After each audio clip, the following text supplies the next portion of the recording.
Avalon Orchard on the slopes of Glastonbury Tor, just up there behind us. And today we're here to talk to you about the rune Hagalaz. And Carolina's going to be talking about what's going on astrologically. Now, Hagalaz peaks on the 5th of November, which is kind of, I wonder if that has anything to do with the whole gunpowder plot. Could have done, because it does kind of tie in. But its power goes from the 28th of October through to the 12th of November. And really, since we were here last, you know, the wheel really has turned. It's quite foggy and misty today and significantly colder than when we were here before. We've just had Samhain and, you know, the energy really has turned inwards. So now, with saying that, we now move into 3 runes, which I would class as rocker runes. These are all runes linked to the Jotna, the Jotuns. They're all very dark, feminine runes, and each one of the next 3 runes that we're looking at can be linked to a part of what would be known shamanically as the Underworld. So these runes, they represent dark, natural, chaotic elements which really come in to seek to disrupt order. So the old Shamanic for this rune, I'll just show it to you, is Hagalaz. Here it is here. In Old English it's Hegel, and in Old Norse Hagel. It does have a different structure in the younger Futhark, which I'll come to later. So they all mean hail. This is the rune of hail. So as I said, linked to the underworld, this is the rune ruled over by the Goddess Hel, or Hela, who rules Helheim, which is part of what we would class as the underworld. So her name means hidden one, and really she represents the dark and unknown parts of existence. So it's also linked to Erd, who is one of the Norns, the eldest of the Norns, and the Norn who rules over elements from the past. So if we look at its position, in the Elder Futhark, it's the 9th rune, and it comes at the start of the 2nd ayat. The 24 runes, as you probably know, are divided into 3 groups of 8. So this is Heimdall's ayat, and many scholars do actually link this rune to the god Heimdall, the Watcher, but from my personal gnosis I would always link this rune to the goddess Hela. And in the Uthark, this rune comes as the 8th rune. Now, in its aspect of being the 8th rune, we can link it to Odin's horse Sleipnir. Now, Sleipnir is a horse actually mothered by Loki, which sounds a bit strange, read the myths.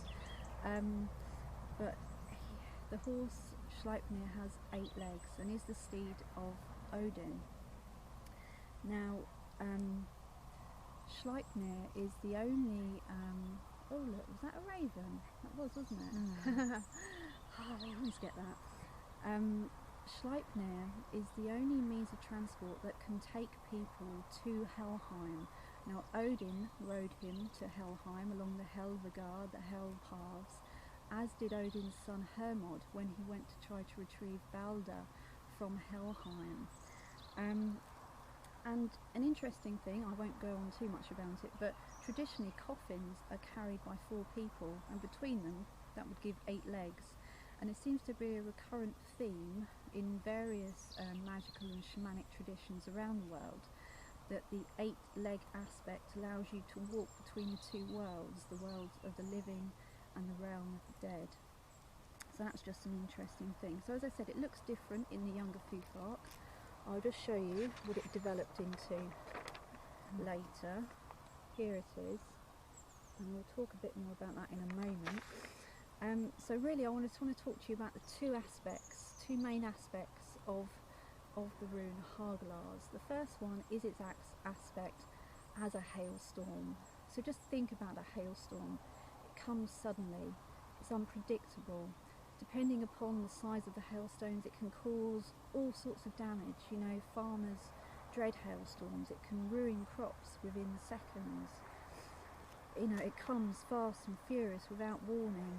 It causes damage, and then almost as quickly as it came, it's gone. And what was the hailstone then melts and becomes beneficial water, which flows into the earth. So what starts as harmful then becomes healing. And I feel this is very much the aspect of Hagalaz. And the thing about hail is it's indiscriminate. It doesn't care who or what it falls upon. You know, if you're a good person, if you're a bad person, it makes no difference. Hail will fall and it will cause damage, it will cut and it will damage. And then, as I said, the water melts away, flows away as beneficial water. And if you think about a hailstorm, I often feel that after everything feels very cleansed and clear. It kind of has that freshness, and that's very much what Hagalaz does. Sometimes in life we need a good shake-up. You know, we need a good kick up the backside. You know, we could have got into ways that are not beneficial to our higher good. And in this aspect, Hagalaz is very much like the tower in a tarot. It does signal some kind of dramatic change. You know, if you are to encounter Hagalaz energy, then something is going to change. You know, it's going to be unpredictable and probably unwelcome. It's also going to challenge you. It's going to challenge you beyond your limits. You will feel like damage has been done, and it will have been done, and you will have to let go of something. But it's often necessary. It often comes to strip away what you don't need and to realign you with your higher purpose, so that something else can come in its place. And that kind of moves me nicely onto the second aspect of Hagalaz. Now, it was sometimes called the ice egg or the seed of ice, and in every rune poem, and there are 3, they mention the word grain. This is how it was viewed. And as the hailstone, Hagal symbolises the primal seed of manifestation and transformation. And of course, in the Norse myths, all life comes out of ice with the creation of Ymir, the first giant, or Jotun. He's formed when the ice comes from Niflheim and meets the fiery sparks from Muspelheim in the void, and life is therefore created. And I just want to show you this. Hopefully you can see it. What it is, it's a close-up of the structure of a hailstone, and really this is the hexagonal lattice, which is the archetypal matrix which appears everywhere in nature. These are the building blocks of nature. So it's in this aspect that we see Hagalaz as a seed, as something which contains all life and all the runes within it. And through this aspect it brings potential. So very much it clears out, it takes away what you don't need, and then it gives you the potential to rebuild what you do need. And really I see that it cuts away. It cuts away at what you don't need, and it will leave you naked, and it will leave you vulnerable. And it will give you a good long hard look at yourself and give you time to see yourself in this aspect, so that you can then take that and then build yourself something new, which is more aligned to your true purpose. And you know, as I said, this is the rune of the Dark Mother. This is the Mother rune, and this is what it was called in the Younger Futhark. And I was told something by the Goddess Hel. She told me that Mother knows best. And yes, this may scare you, and it will scare you, and it will shake you up, but ultimately it's going to bring in something that you need. So yeah, I could really talk all day about this rune, but I won't, because I'm in danger of doing so. It's just one of those runes, there's just so much to it. It's a deep rune, it really is a deep rune.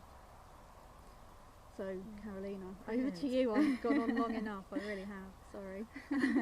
No, it's absolutely fascinating, and before I go into the astrology of today, I just want to say that what I love about these videos is that Shæryn and I do our prep individually, and when we come together we find that everything that we have researched, everything that we have experienced completely and utterly ties and links so well that I'm always in awe of what we do. We don't really discuss it, do no, we? We don't really discuss here. it This at is all. like, whoa, we'll just get here. We both put our information together and see what comes out. Yeah, so. exactly.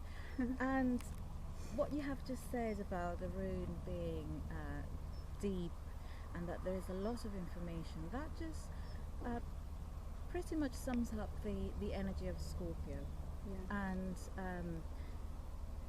Hagalaz peaks at a time when Scorpio is predominant in the air. So the sun at the moment is in Scorpio, and the energy of Scorpio is deep, it's complex, it's transformative. Scorpio is a water feminine sign, which also links to the fact that Hagalaz is an ice rune, therefore, you know, water in solid state. Also, the key theme of Scorpio is transformation. It's probing for the truth. It's letting go, trusting, which are all issues it's so of hard, survival. isn't it? It's very Hagalaz. And the other thing is that Scorpio rules the 8th house, which is about death, transformation, rebirth. The Underworld, you mentioned the Underworld so many times. This is exciting. And I was there thinking, well that's all Scorpio. Absolutely, that's all Scorpio. And also the key aspects that I have chosen for you today is the conjunction between the Sun and Mercury in Scorpio. They're conjunct, which means that their energies are working very well together. The Sun is about our self-expression and how we go on about our day-to-day business, if you like. And Mercury is the messenger of the gods. It was that god that went between worlds, the upper world and the lower world, bringing messages to men in the mid-world or Midgard. So that ties in really nicely as well with the Norse universe. Could Mercury be linked to Loki, do you feel? Absolutely, yes. Loki and Mercury have very similar characteristics. They're very mischievous. Yeah. It's the trickster. Yeah, and of course, what I just said about the links with Sleipnir, which was an offspring of Loki, and of course so was Hela. Yes. You know, Loki's tied in there, isn't he? Yeah, absolutely. Yeah. The 8, number 8, so 8 legs of a horse. Yeah. House number 8, the house of Scorpio. So it's all very much coming together as we see it now. And at the moment, Mercury is in Scorpio. So Mercury is in the underworld. So it's going through a deep transformative journey. And when it comes out at the other end, when it finishes this journey through Scorpio on the 11th of November, which is next week, then it will bring with him messages that are deeply hidden, that are in the unconscious, that we can't access right now, either because we are shut to that kind of information or because we are not willing or ready to see it yet. But as Shæryn was saying, the energy of Hagalaz is it's kind of violent, it happens, and it's something that you have to deal with, which is again linked to Pluto, the modern ruler of Scorpio. Pluto is the ruler of the underworld, and the way that Pluto brings information to our consciousness is disruptive. it happens all of a sudden. You have no option whether you want to deal with that information or not. It just happens, and you have to transform, go with it, and do something with that piece of information. It's so Hagalaz. It is very Hagalaz. The other thing that is happening today is the sun is trine the south node. So trines is when planets are in the same element. So the sun is in Scorpio, the south node is in Pisces, so they're both water signs. They are in a trine 120 degrees apart, so they are working very well together, they're in harmony, they're flowing.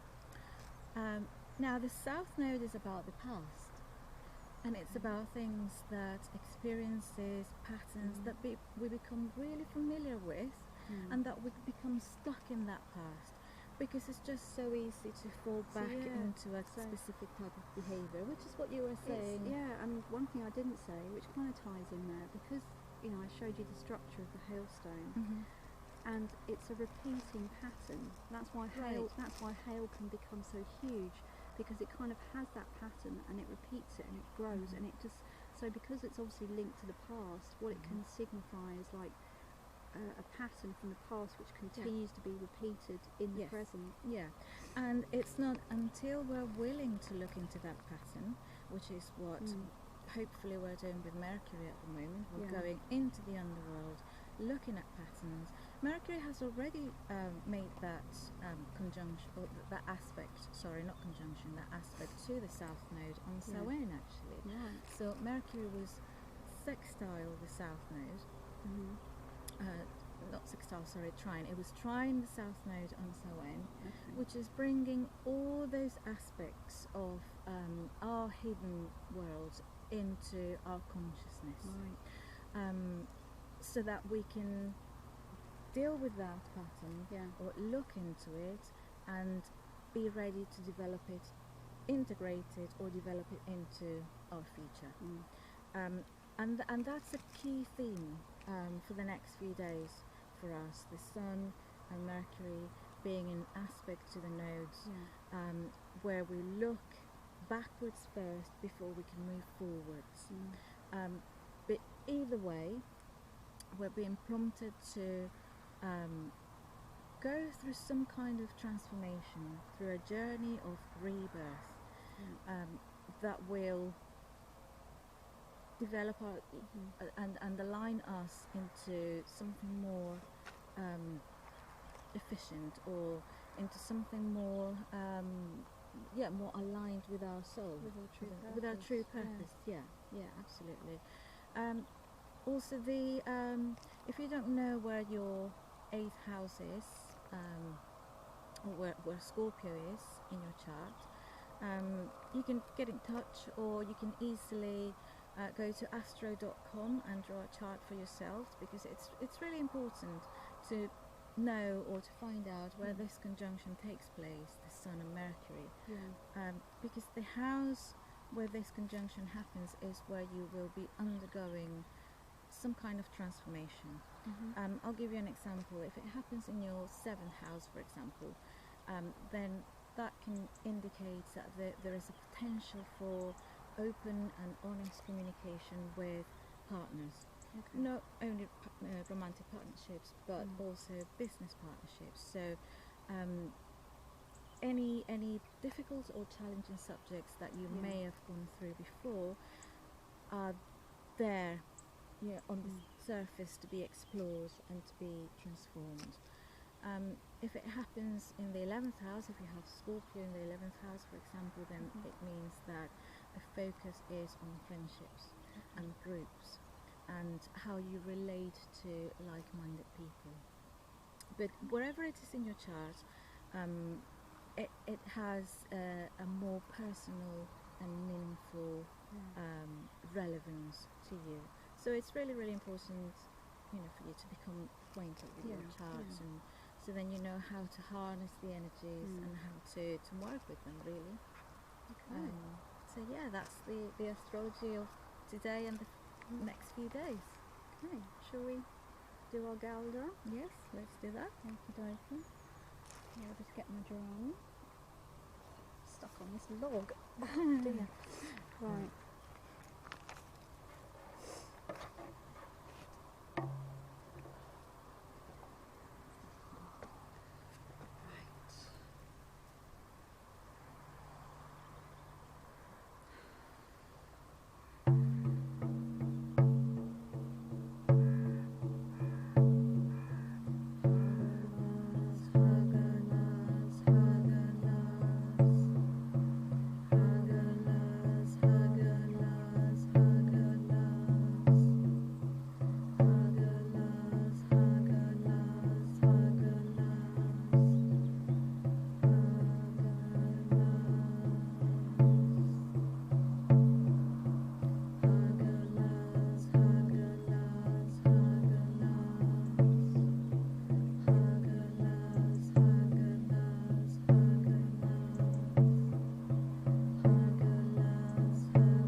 Yes.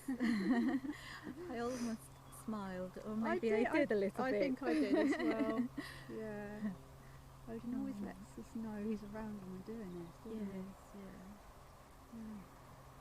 He is the Rune Master. He is the Rune Master indeed. Yeah.